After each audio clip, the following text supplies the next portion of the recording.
Hello and welcome to this beginner's guide on how to make a budget.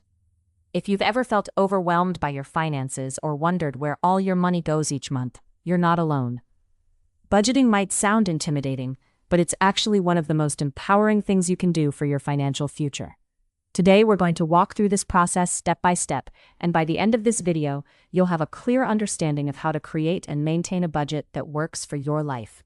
Let's start with the absolute basics. A budget is simply a plan for your money. It's not about restriction or deprivation. Instead, think of it as giving every dollar a purpose and a direction. When you know where your money is going, you gain control over your financial life. You make intentional decisions instead of wondering at the end of the month why you've overspent. So the first thing we need to understand is that budgeting is a tool for freedom, not a prison. Now, before we dive into the actual steps, let's talk about why you might need a budget in the first place. Maybe you want to save for a vacation or a new car.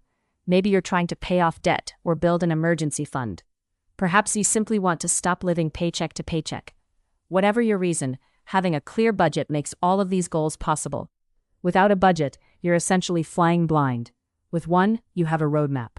Step 1 is to track your current spending. You cannot create an accurate budget without understanding your actual spending habits. So for the next month or two, write down everything you spend money on. And when I say everything, I mean everything. Your morning coffee, your lunch, your streaming subscriptions, your rent, your utilities, your groceries, and your gas. Every single dollar that leaves your wallet or your bank account needs to be tracked. You can do this in several ways. Some people prefer to keep receipts and review them at the end of the day. Others use a notebook and jot down purchases as they happen. Many people use budgeting apps on their smartphone that automatically categorize expenses. There's also the traditional method of using a spreadsheet on your computer. The method you choose matters less than the consistency with which you do it. Pick whatever feels most natural and sustainable for you. Why is this tracking period so important? Because it removes guesswork. Many people think they know how much they spend on groceries or dining out, but when they actually track it, they're often surprised. You might discover that you're spending far more on certain categories than you realized. Or you might find that some expenses you thought were significant are actually quite small. This data is absolutely crucial for creating a realistic budget. Step 2 is to calculate your total monthly income. This is straightforward if you have a regular job with a steady paycheck. You simply take your net income, which is what you actually receive after taxes and deductions are taken out. Don't count your gross income, the amount before taxes. Use the actual money that hits your bank account. If you're self-employed or have variable income, calculate an average based on the past 3 to 6 months. If you have multiple income streams, add them all together. Maybe you have a full-time job and freelance work on the side, or perhaps you receive rental income or investment returns.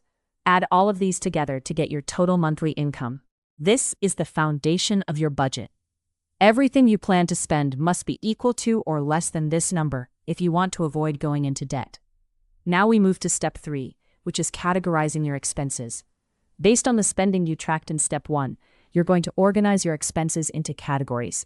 Common categories include housing, which covers rent or mortgage payments, utilities, groceries, transportation, insurance, debt payments, entertainment, personal care, and savings. You might have other categories specific to your situation. Some people have pet expenses, child care costs, or medical bills. Create categories that reflect your actual life. Once you've organized your spending into categories, calculate how much you spent in each category over the tracking period. If you track for 2 months, you might want to average the numbers. This gives you a realistic picture of where your money actually goes. You'll probably notice that some categories take up a large portion of your income. Housing and transportation are often the largest expenses. This is normal and expected. Step 4 is where things get intentional. This is where you create your actual budget. Using your income number and your spending category information, you're going to allocate specific amounts to each category for the next month. This is where you might make adjustments. Maybe you realize you were spending too much on dining out and you want to cut that back. Perhaps you didn't have a savings category before, and now you want to add one. This is your chance to design the financial life you actually want. A popular budgeting framework is the 50-30-20 rule. This suggests allocating 50% of your income to needs, 30% to wants, and 20% to savings and debt repayment. Needs are things like housing, utilities, groceries, transportation, and insurance.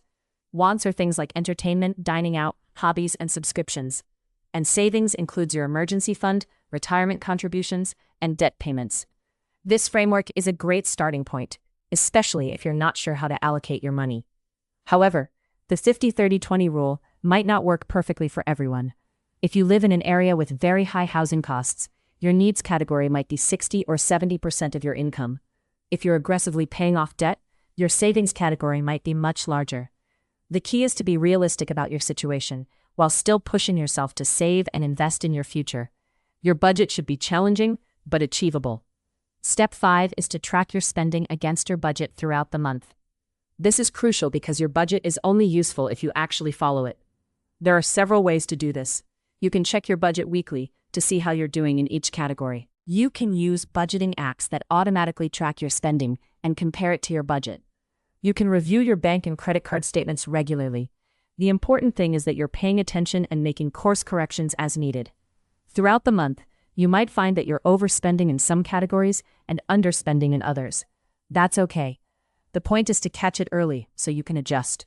Maybe you realize you're on track to spend way more on entertainment than you budgeted. You can consciously cut back for the rest of the month. Or maybe you budgeted for dining out but haven't done much of it. You might have flexibility to spend that money elsewhere if needed. It's important to note that tracking your spending shouldn't feel like punishment. You're not tracking to beat yourself up. You're tracking to stay aware and in control. Some people find the tracking process motivating because they can see their progress toward their goals. Others find it tedious at first, but grow to appreciate it. Whatever your experience, give yourself grace as you learn this new habit. Step 6 is to build in a buffer for unexpected expenses. No matter how carefully you plan, life happens. Your car needs a repair, you get sick and need medical care, or something breaks in your home. If you don't have flexibility in your budget, these unexpected expenses will throw you completely off track and potentially send you into debt. That's why it's important to build in a small buffer, sometimes called discretionary spending or miscellaneous expenses. This buffer might be 5 to 10% of your income. It's not an excuse to spend carelessly, but rather a recognition that real life doesn't always go according to plan. Additionally, this is why having an emergency fund is so important. Once you've set up your regular budget and are following it consistently, one of your priorities should be building an emergency fund with 3 to 6 months of expenses. This protects you against major life disruptions and gives you peace of mind. Step 7 is to schedule a monthly budget review. I recommend doing this on the same day each month. Pick a day that works for you, maybe the first of the month, or the day after you receive your paycheck. During this review, you're going to look at how well you stuck to your budget. You're going to check whether your actual spending matched your planned spending. You're going to see if anything has changed in your income or expenses. And you're going to plan your budget for the next month. This review process is where your budget comes alive. It's not just a one-time exercise. It's an ongoing practice that helps you stay aligned with your financial goals. During this monthly review, celebrate the areas where you did well.